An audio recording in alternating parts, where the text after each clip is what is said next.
For as long as I can remember, my sister Sophia has seemed to despise me. This enmity began when we were youngsters. Sophia believes that while she is gorgeous, she is superior to me because I resemble our father and am not conventionally attractive. From a young age, I noticed how people gravitated towards Sophia, complimenting her on her appearance. Family gatherings were replete with compliments on how lovely she was, how she resembled a little princess, and how fortunate she was to have inherited our mother's looks. Meanwhile, I was frequently neglected during these conversations. Unlike her, I was a late bloomer, so I didn't receive as many compliments growing up. The emphasis on Sophia's looks made me feel insignificant at times, but I was never jealous of her. It wasn't until Sophia herself made disparaging remarks about my appearance that I began to dislike her. Sophia would make casual remarks about how I was the nerd in our family, and she was the gorgeous one. At first I didn't think much of it, but as time passed, her remarks became more direct and nasty. She would laugh and say things like, "Well, at least I don't have to rely on my grades to get attention from people," or "Too bad you didn't inherit Mum's good looks and blonde hair." Her comments would cut deep, especially during my awkward adolescence, when I was already struggling with self-esteem issues. I recall one specific event in which she purposefully embarrassed me in front of everyone. We were at a Christmas celebration, and one of our aunts was gushing about Sophia's lovely clothing.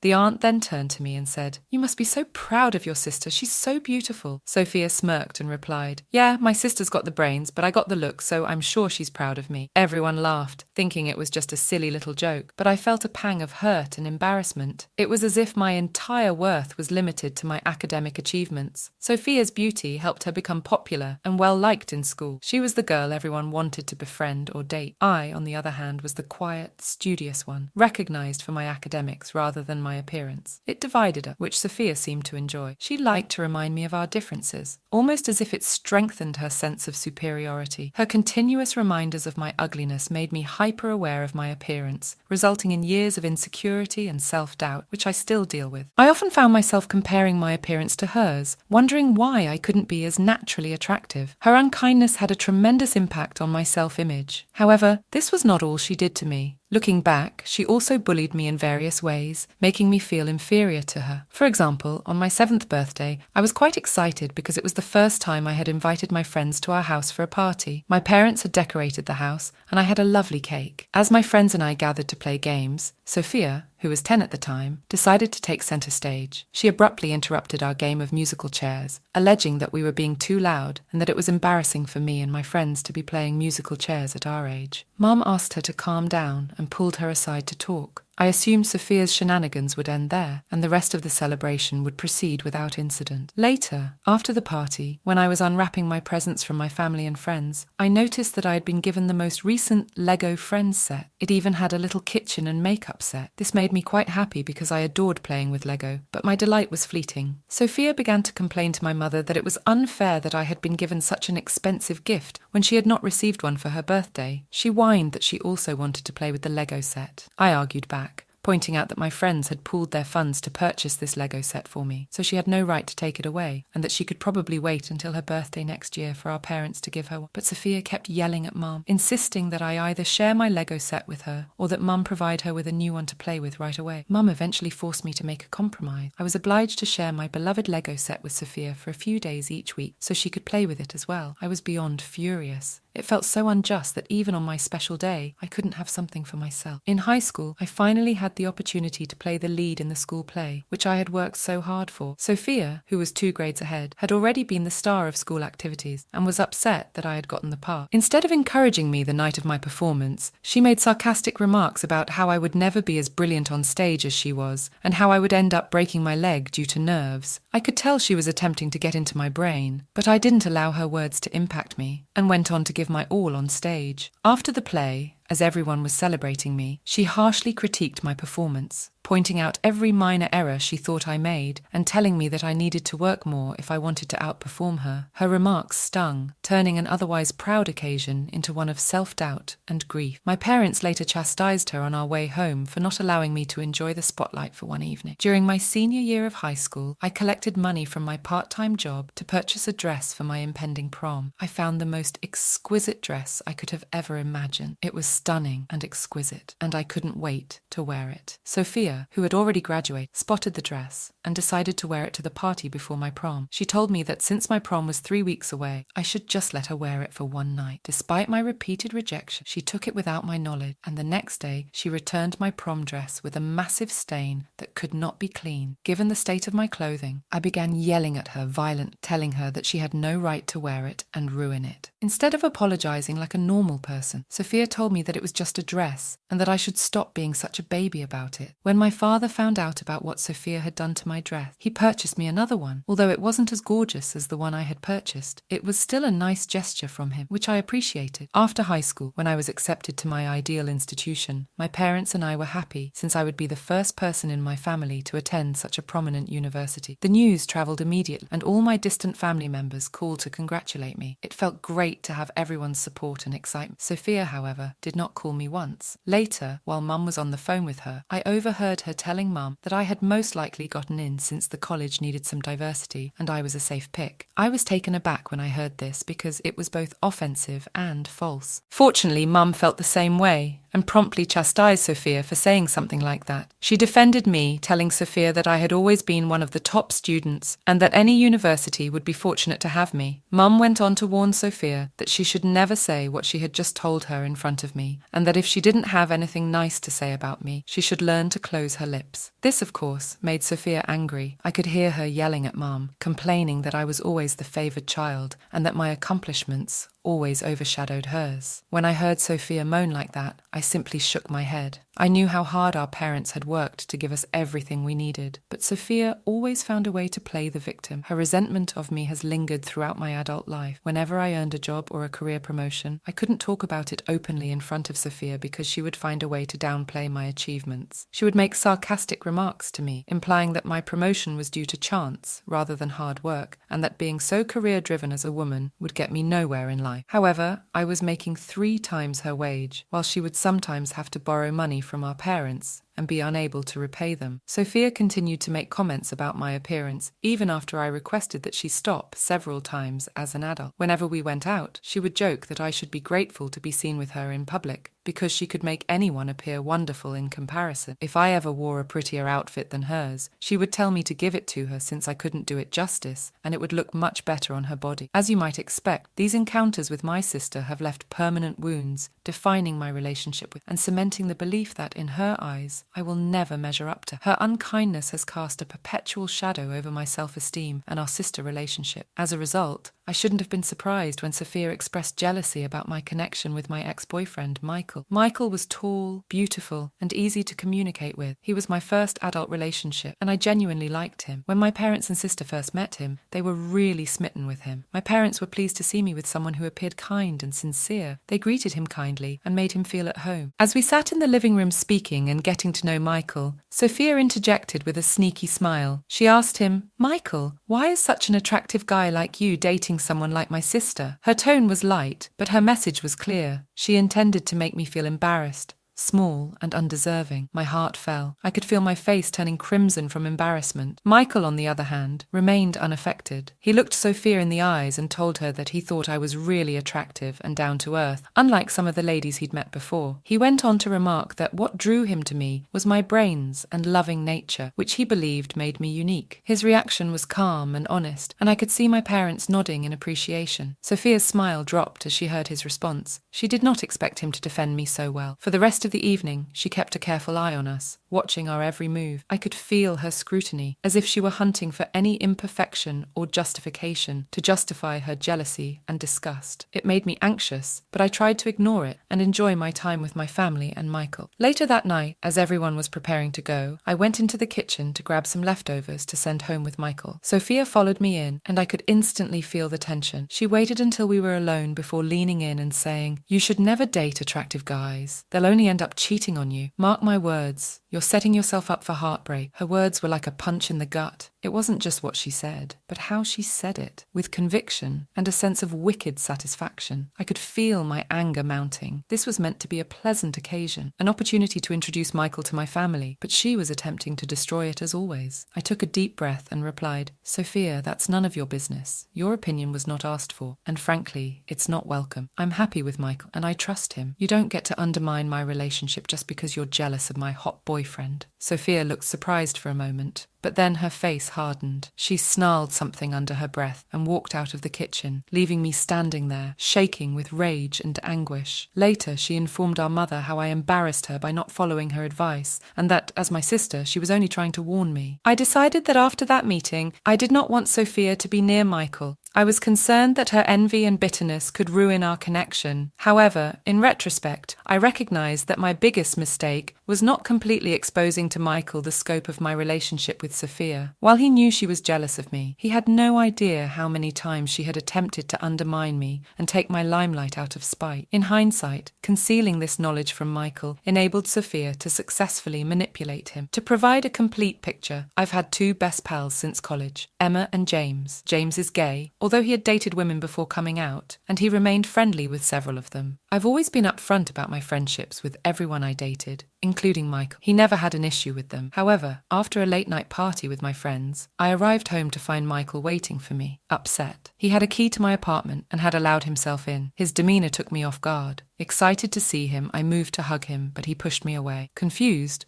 I wondered if the smell of alcohol bothered him and hastily apologized. However, he shook his head and asked whether I was with James. I told him I was out with James and Emma, as I had told him before going out with my pals that evening. He then impatiently inquired whether I was sleeping with James. I was stunned, wide-eyed, and skeptical. I asked him what he meant, hoping for clarification, and Michael repeated his query, accusingly. I promised him strongly that I was not sleeping with James, or anybody else. I couldn't comprehend why he'd ask me such a random question. He then unlocked his phone and showed me a series of photos Sophia had given him over social media. Apparently, my sister was in the same bar as my buddies and me. It struck me as unusual that she hadn't even come to say hello to me, yet had secretly photographed me and my friends. As I zoomed in on the images, I noticed shots of myself, James and Emma smiling, hugging, dancing, and simply enjoying ourselves like everyone else in the club. Michael claimed that Sophia had emailed him these photos, along with information about James's previous connections with women, which I had conveniently never revealed to him. He questioned me directly if James had dated other women before meeting his current boyfriend. I acknowledged that it was accurate, but explained that James dated those ladies because he grew up in a conservative environment and was initially afraid to come out as gay. Michael shook his head, obviously upset by what he saw in the photos. He expressed concern, noting that even now, there was no proof that James was 100% gay, especially given how relaxed James appeared with me and how he put his arms around me in the images. I was taken aback by Michael's unexpected charges and wondered why he would rush to such conclusions out of nowhere. This is when Michael informed me that Sophia and he had been friends on social media for a time, and she had been feeding him stories about my past, including how I allegedly had a history of cheating on my exes. He said he never believed her until she sent him those images that night. My mouth fell open in surprise as I tried to comprehend what he was saying. I inquired why he hadn't told me about his chat with my sister sooner. Michael attempted to defend it by claiming that these were just innocuous conversations started by Sophia in the first place, and that because she was my family, he simply wanted to be kind to her. He claimed that he had never believed any of her claims until now, when he discovered that James had dated women, implying that my closest buddy and I might be having an affair behind everyone's backs, because we spent so much time together. When Michael said this, I almost puked because James was like family to me. I would never do anything inappropriate with him. I couldn't fight back tears as I insisted that I had never cheated on anyone in my entire life. It was true that I hadn't had many relationships, and the ones I had often ended with me being betrayed or the relationships simply fizzling out. However, Michael didn't appear to believe me. Amidst my cries and apologies, I realized I had done nothing wrong in this situation. I knew James and I were only friends, and I'd never cheated on Michael. If he could believe my sister's words over mine, how could I ever trust him as a life partner? I stopped appealing and apologizing, and instead requested that he leave my house immediately. Michael was surprised by my quick change in demeanor. He questioned whether this meant I had actually been cheating on him with James. Feeling both frustrated and hurt, I strongly stated that James was gay and that I had never cheated on anyone in my life. However, I made it obvious to him that I was not going to spend the rest of the night defending myself when he was clearly determined to blame me anyway. Long story short, the separation was traumatic. Michael continued to make nasty charges and blame me for everything, but I stood solid in my choice to end our relationship. I'm glad I never stayed with him, because I knew I deserved to be with someone who truly trusted me, but I never forgave my sister for what she did. The following day, I decided to tell our parents about all Sophia had done behind my back to ruin my 4-month relationship with Mike. For the first time, I told them that if they continued to prefer Sophia over me, I would quit speaking to them. Fortunately, my parents were as fed up with Sophia as I was. They were horrified by her manipulation of my ex-boyfriend and her attempts to ruin my life. They not only scolded her severely, but they also chose to break off all communication with my sister since she refused to admit her mistakes and apologize to me. They made it obvious to Sophia that they were ashamed of her acts as my oldest sister and that she could not be allowed near them if she was capable of such backstabbing against her own family. Despite Sophia's attempts to contact us, neither I nor my parents have heard from her since. My parents have stuck to their word and kept their distance from her. Although I knew my parents' refusal to speak to Sophia was sufficient punishment for her, I still wanted to wreck her life in the same manner she had ruined mine. Over the last 2 years, I've kept in touch with Sophia through common friends. I discovered that she's been dating an older man named Tom for the past 3 months, who is divorced from a very wealthy family. It appears that he can provide her with the luxury lifestyle she has always craved, but could never afford on her own. However, it is evident that she is only with him for the money. I recently learned from 1 or 2 mutual acquaintances that my sister is having an affair with her masseur, whom she sees frequently. Because this is a tiny town, the ladies are well aware of this knowledge. Therefore, it was not difficult for me to find out. 5 days ago, I learned from the same mutual acquaintances that Sophia was pressuring her fiancé to propose to her. Tom, who had recently divorced, believed it was too soon to make such a commitment. Sophia, on the other hand, appears to have persisted, insisting that they were meant to be and expressing her wish to create a baby as soon as possible because her biological clock is ticking. When I heard this, I knew she'd soon influence Tom into giving in to her demands. I decided it was time for me to enlighten Tom about what he might be getting into before he made a final decision. I didn't have his phone number and couldn't find him on Instagram or Facebook, and then it occurred to me that he might be on LinkedIn. This is how I discovered his email address from his LinkedIn profile, and I want to send him a comprehensive email describing how Sophia had an affair with her masseuse and why he has to know her history before marriage. AITA, if I tell my sister's boyfriend the truth, it could potentially damage her relationship in the same manner that she ruined mine. Update 1. Okay, I knew when I posted my tale that it would be contentious, but I didn't expect such divergent reactions. While some of you feel that warning Tom is the appropriate decision because he could end up in another unhappy marriage,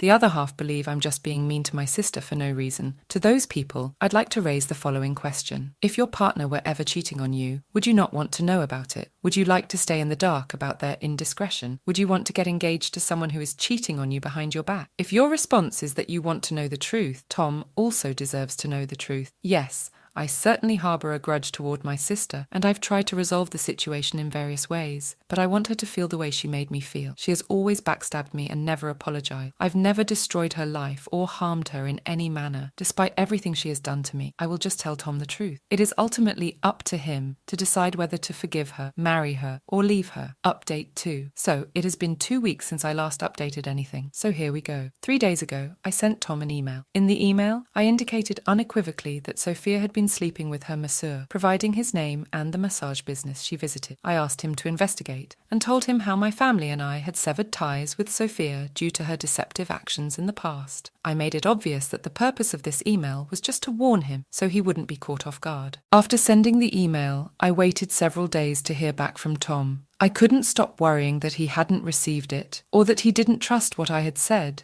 Then, surprise, I got a message from him yesterday. Tom opened his email by expressing his gratitude for contacting him with the information. It turns out he was finally convinced enough to propose to Sophia, and he had even bought her a ring on the same day he received my email. Fortunately, after reading my email, he decided to take some time and look into the situation himself. He decided to follow Sophia around for a few days, and yesterday he caught her with a masseuse in a hotel room. He told me that he had instantly ended his relationship with her. She had begged with him, telling him it was simply a one-time mistake, but he had informed her that I had already told him the truth about her affair, which had lasted months. Tom stressed how grateful he was to me for informing him about the realities of the situation. He gave me his phone number and encouraged me to call him, as he wanted to address the subject more comfortably over the phone. When I called Tom, he was courteous. He spoke out about Sophia's various lies, not only about her affair, but also about her familial circumstances. Sophia had apparently been creating stories for Tom throughout their relationship, portraying our family as abusive in order to justify her breakup with us, when in reality it was the opposite. I informed Tom that he didn't know half of what Sophia was capable of, and that he should count himself quite fortunate that she had let him go so quickly, given that she was normally so vindictive. Overall, Tom and I had a pleasant conversation, and I wished him the best for the future. I had a hunch Sophia would either show up at my house or phone me soon after. Sure enough, approximately 2 hours later, I heard the doorbell ring and a loud hammering on the door. I wasn't expecting to see Sophia there, yelling that we needed to talk about what I'd done to her. Instead of answering the door, I asked her what she needed using the two-way speaking system on my door camera. Sophia was furious as she screamed to be let in, accusing me of being a coward for keeping her outside. I held firm, insisting that she was the actual coward in this case. I pointed out that she had been dishonest in having an affair and was now unable to face the repercussions on her own. This response silenced her, and she appeared humiliated and began to cry. She insisted that I meet with Tom and try to make things right between them because she could have gotten engaged to him if I hadn't intervened. I quietly told her that I was already aware of her problem because Tom and I had discussed it. Sophia's rage increased as she heard this. She inquired if I planned to date Tom and if I was descending so low as to intentionally hurt her by pursuing her guy. I couldn't help but giggle at her ludicrous charge. I reassured her that I had no desire to pursue someone she was interested in, and Tom was no longer her man. I reminded her that I was merely repeating what she had done to me years before with Michael. Sophia yelled in response to my statements, saying that I still had no right to do this. I held firm, telling her that she couldn't really blame me for still having a grudge against her, and that she deserved every ounce of anguish she felt because I had experienced the same thing. Sophia continued to rant at me, her voice full of rage and anguish. Despite her loud pleadings, I refused to let her in. Sophia eventually departed, moaning angrily to herself, realizing that I was not going to give in. Update 3. Hello everyone. I've notified my folks about what I did to Sophia. When they discovered everything, they punished me and told me that I needed to forgive my past and stop engaging in this strange power struggle with my sister forever, as it would only harm my mental health. Following our chat, I agree with them. As a result, I've resolved to let go of any negative thoughts about Sophia. I believe we are even now, and I no longer want to waste energy disliking